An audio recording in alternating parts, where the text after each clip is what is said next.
अस्सलामुअलैकुम। क्या हाल हैं आप सबके? उम्मीद है सब खैर खैरियत से होंगे।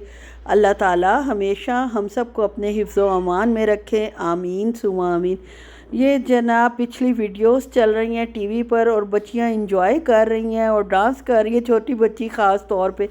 और जनाब जो लंच मैंने कल देना है उसकी प्रिपरेशन हो रही है। एक रात पहले रात को मैं ये सारे काम कर लेती हूँ और आप लोगों को भी बहुत अच्छा आइडिया दे रही हूँ कि काम के बर्डन से और बर्तनों के ढेर से बचने के लिए बहुत बेहतर है कि आप एक दिन पहले ये काम स्टार्ट कर दें, रात को कर दें, मगरिब की अजान के नमाज के बाद कर दें, तो आपको बहुत सहूलत हो जाएगी और लंच आपका A1 प्रिपेयर हो जाएगा।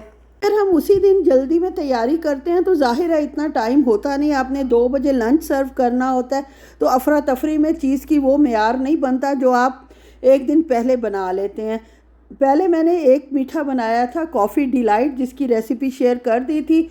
और ये जनाब शुगर फ्री बना रही हूँ मीठा, क्योंकि कुछ लोग शुगर के पेशेंट हैं बीच में और उनके लिए शुगर फ्री मीठा बन रहा है। सोचा सवैयाँ बना लूँ। अब कॉफ़ी डिलाइट तो बन नहीं सकता था, ऑलरेडी बिस्किट मीठे होते हैं और उसमें ब्राउन शुगर का इस्तेमाल भी होता है। इसके लिए मैंने थोड़े से देसी घी में सवैयों का एक पैकेट भून लिया था। भूनने के बाद उसमें दो पैकेट 1-1 किलो वाले दूध के डाल दिए थे और उनको अच्छी तरह पका लिया था और थोड़ा सा मिल्क पाउडर भी डाल दिया था। इलायचियाँ भी कड़कड़ाई थी और जनाब खोया बना लिया था फटाफट, जो कि माइक्रोवेव में बनता है। माइक्रोवेव में खोया कैसे बनता है कि दूध लिया था, ड्राई मिल्क पाउडर, उसमें क्रीम डाली थी और उसको 3 मिनट के लिए मैंने माइक्रोवेव में रख दिया था। उसकी कंसिस्टेंसी इतनी खोए होनी चाहिए जब आप माइक्रोवेव में रखने से पहले कि वो जैसे थिक दही होता है, अलमिराई का थिक दही होता है ना, बिल्कुल वैसी कंसिस्टेंसी होनी चाहिए। बस जनाब जब सवैयाँ बन के पूरी तैयार हो चुकी तो ये खोया मैं देख लें बारीक बारीक करके ऊपर सवैयों के डाल रही हूँ। और फिर मेरा वही मसला, ये मेरे साथ अक्सर मसला हो जाता है कि बर्तन जो है मैं थोड़ा छोटा ही चूज़ करती हूँ। खैर जनाब फिर अकल ने काम किया कि मैं जो हूँ इसमें से कुछ निकाल लेती हूँ, उसमें स्टीवियाना डाल देती हूँ ताकि जब सर्व करूँ तो ज़ाहिर है सर्विंग में तो मीठा ही लगना चाहिए ना, बस स्टीवियाना के पैकेट देती हुई तो अच्छी नहीं लगती। खैर जनाब इसमें से मैंने निकाला है इस ब्राउन प्लास्टिक के बर्तन में। फिर सोचा कि यार ये तो सर्विंग वाला मतलब नहीं है बाउल। फिर दूसरा शीशे का लाई हूँ, उसमें स्टीवियाना ऐड कर दूँगी, ऊपर बादाम और पिस्ते छिड़क दूँगी। इस तरह हमारा शुगर फ्री मीठा जो है तैयार है। आप कोई भी शुगर रिप्लेसमेंट यूज़ कर सकते हैं और बड़े मज़े का वो जो खोए की छोटी छोटी बाइट्स बीच में आती हैं ना, उसका मज़ा ही आपको कुछ और फील होगा, बहुत अच्छा लगता है। मेरे हस्बैंड के लिए मैं पहले भी ऐसे बना चुकी हूँ तो उनको बहुत पसंद आया था। और जनाब देख लें बर्तनों का ढेर जो मुझे कह रहा है कि मुझे वेलकम करें।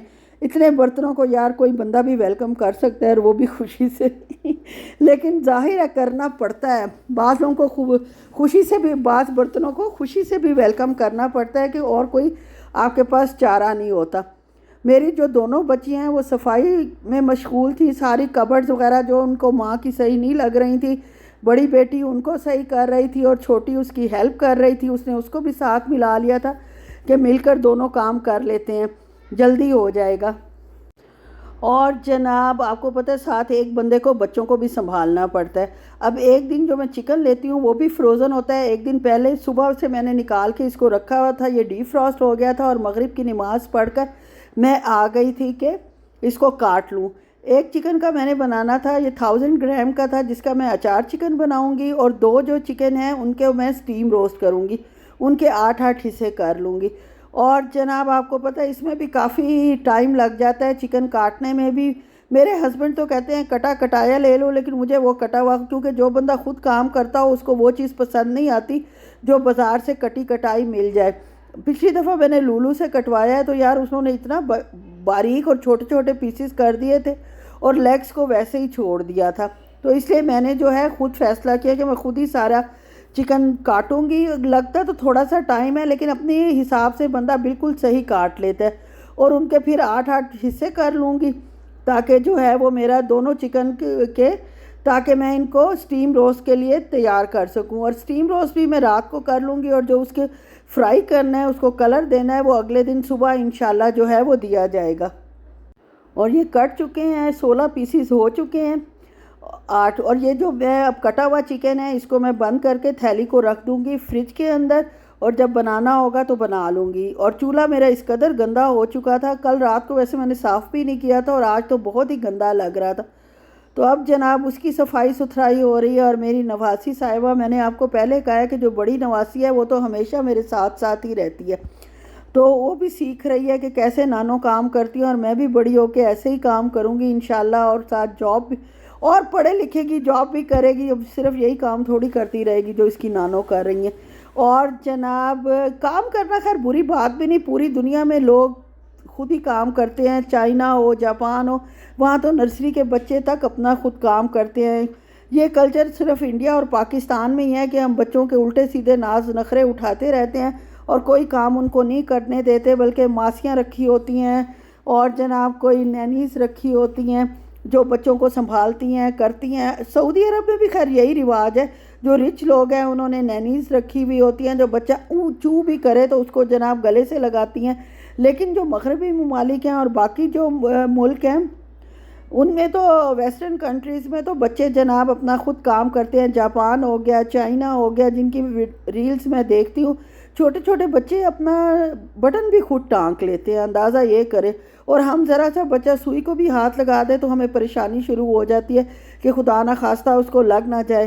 पहले टेक्निकली खैर सिखाना चाहिए, उसके बाद ही ये सारे काम करने चाहिए। लेकिन बहरहाल हम लोग बहुत ज़्यादा पैम्पर्ड करते हैं अपने बच्चों को, और जिसके नतीजे में बच्चे जो है हड हराम निकलते हैं। खैर मैंने इतना पैम्पर नहीं किया, जो सही बात है। अल्हम्दुलिल्लाह मेरी दोनों बच्चियां बहुत बहुत अच्छा काम कर लेती हैं। इसके बाद जनाब मैंने ऑयल गरम किया। ऑयल के अंदर मैंने लहसुन, अदरक और दही को पहले पीस लिया, उनका पेस्ट बनाया, वो डाल दिया और साथ अचार का मसाला डाल दिया, शान अचार मसाला। और इसके बाद जनाब इसको मैंने भून लिया। जब ऑयल निकला है तो चिकन डाल दिया और चिकन को भी मैं अच्छे से भून लूँगी। तकरीबन 10 मिनट मैं भूनूँगी। लिखा तो कुछ नहीं होता, लेकिन चिकन अंदर से कच्चा रह जाता है तो वो टेस्ट भी नहीं निकलता जो निकलना चाहिए। काफ़ी मेहनत लगती है और टाइम लगता है, लेकिन जब आपने खाना अच्छा बनाना है और आप चाहते हैं कि जो खाने आएँ वो भी खुश होके जाएं, तो फिर आपको थोड़ी मेहनत तो करनी पड़ती है। उसके बाद जब भुन गया तो मैंने टमाटर पीस कर डाले हैं और इनके छिलके मैंने टमाटरों के उतार दिए थे। जब जनाब ऑयल निकलने लग गया, टमाटर का पानी खुश्क हो गया और हल्का सा ऑयल निकलने लगा है, तो 4 मिर्चें मैंने इसके ऊपर डाल दी और इसको 10-15 मिनट दम पर रख दिया। अब जब तक ये दम पर रहेगा तब तक मैं अपना स्टीम रोस्ट जो है वो रख दूँगी दूसरे चूल्हे पर, ताकि वो ये घंटे में चिकन का स्टीम रोस्ट तैयार हुआ था। फुल तैयार नहीं था, लेकिन इतना तैयार हो गया था कि बस इसको सुबह मुझे फ्राई करना था। इसमें मैंने लहसुन पाउडर डाला है, नमक, मिर्च, हल्दी, धनिया और सिरका, बस यही चीज़ें डाल के इसको अच्छे से मैरिनेट कर लिया, मिक्स कर लिया। मैरिनेशन की ज़रूरत नहीं, क्योंकि स्टीम जब आप करते हैं बहुत हल्की आंच पर तो वो मसाले अंदर चले जाते हैं और चिकन का पानी बाहर निकल आता है। बस इतनी धीमी आंच पर मैंने इसको घंटे के लिए छोड़ दिया था। मेरा चक्कर चल रहा था तो मेरा जो है अचार चिकन वो बिल्कुल तैयार हो चुका है। अभी ताज़ा ताज़ा बना है, इसमें बॉईल आ रहा है। इसको थोड़ी देर रखती हूँ ताकि इसका ऑयल अच्छी तरह ऊपर आ जाए। जब आ जाएगा तो इसको डिश में निकाल लूँगी और ये बर्तन जो है मैं हाथ के हाथ धो लूँगी। इसको प्लास्टिक कवर कर दूँगी। जब इसकी स्टीम कम हो जाएगी, बिल्कुल नॉर्मल टेम्परेचर पर आ जाएगा, तो इसको मैं कवर करके फ्रिज में रख दूँगी और ये मेरा अचार चिकन तैयार है। उसके बाद स्टीम रोस्ट मैंने रख दिया ऊपर और पूरा घंटा सवा घंटा ये ऐसे ही पड़ा रहेगा। जब तक ये तैयार होता है तब तक दूसरे चूल्हे पे मैंने जनाब रख दिया है कोफ्ते बनने के लिए। कोफ्तों की ग्रेवी तैयार कर रही हूँ। कोफ्ते आपको पता है, जिस दिन मेरे पास टाइम होता है मैं कोफ्ते, कबाब और ऐसी चीज़ें बनाकर फ्रीज़ कर लेती हूँ, ताकि अचानक कोई पार्टी प्लान हो, कुछ हो, तो आपकी चीज़ तैयार हो और आप फटाफट काम कर लें। ग्रेवी का आपको पता है मैं प्याज, लहसुन, अदरक, टमाटर और हरी मिर्च जो है उसको पहले लाइट ब्राउन करती हूँ, फिर उसको पीस लेती हूँ ताकि स्मूथ ग्रेवी बने। और जनाब बेटी मेरी क्या काम कर लिया था, उधर से सेट कर आई थी कमरा शमरा और बाकी चीज़ें, तो उसने कहा जितने बर्तन पड़े हैं अम्मा मैं धो देती हूँ। मैंने कहा सलामत रहो, जीती रहो, बड़ी उम्र, चलो धो, शाबाश। उसके बाद जनाब ये जब पानी खुश्क हुआ है इसका, तो मैंने इसमें डाल दिया है जो पानी एक्स्ट्रा था पीसने के बाद, नमक, मिर्च, हल्दी, धनिया, गरम मसाला पाउडर, ज़ीरा पाउडर, और जनाब इसको मसाले को तो 4 मिनट अच्छी तरह भून कर कोफ्ते डाल दिए हैं। और कोफ्तों की भी कम से कम, मैं ये फ्रोज़न कोफ्ते हैं, इनको बहुत एहतियात से आपने हिलाना है, थोड़ा थोड़ा पानी डालते रहें और इसको तकरीबन 10-15 मिनट भून लें ताकि अंदर तक मसाला चला जाए, और पानी डाल दें ताकि शोरबा जितना बनाना है बना लें। दूसरी तरफ जनाब ये पुलाव की यखनी भी मैं पहले ही तैयार करके रख लूँगी और बाकी चावल सुबह इंशाल्लाह डालूँगी। गोश्त लिया है, इसमें जनाब 5 गरम मसाले डाले हैं, सफ़ेद ज़ीरा, बड़ी इलायची, दारचीनी, लौंग और काली मिर्च साबुत। इसके अलावा धनिया पाउडर डाला है, नमक डाला है और कश्मीरी लाल मिर्च डाली है, और जनाब बस और अदरक लहसुन डाला है और प्याज एक काट कर डालूँगी। और इसके बाद जनाब जितने कप मेरे चावल डालने हैं बनाने हैं उतने कप ही पानी डाल दूँगी और इसको भी 15 मिनट के लिए प्रेशर दे दूँगी। और अब जनाब मेरा कोफ्ते का सालन माशाल्लाह बिल्कुल तैयार है। देख लें लुक, आहिस्ता आहिस्ता ऑयल इसका और निकल आएगा। फ़िलहाल इसकी लुक ये है, और जब मैं इसको इंशाल्लाह बर्तन में उंडेलूँगी तो एक लम्हे के लिए मैं धक से रह जाऊँगी कि इसका कलर वैसा नहीं निकला जैसा मुझे चाहिए था, लेकिन मेरा अल्लाह ताला हेल्प करने वाले हैं, थोड़ी देर में कलर बिल्कुल सही हो जाता है।